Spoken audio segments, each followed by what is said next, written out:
My name is Brock Carroll. I'm from Bentonville, Arkansas, and I am 15 days post-op for my perforated septum surgery.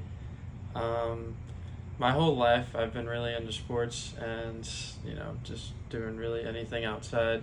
And for the longest time, I actually thought I just had asthma because I always had trouble breathing. I was always like throwing up at sports and stuff just because I wasn't getting enough oxygen in my brain, I guess. And also with the perforated septum, we didn't really realize this at the time, but I always had a little bit of a whistle through my nose.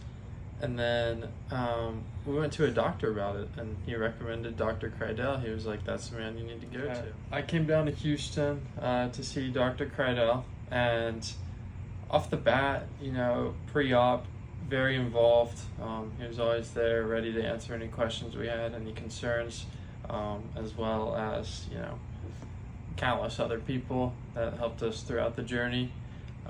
They gave us originally also my nose drooped down a little bit. I didn't realize it, but apparently that's what happened over time with my perforated septum. And they gave us an estimate of what it would look like through, I guess, just some sort of graphic design, and how it looks right now is exactly how they showed it to look.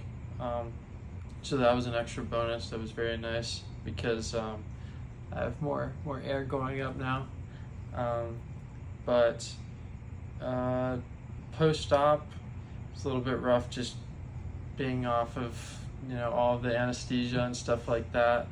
But the process was a lot smoother than we could have ever imagined.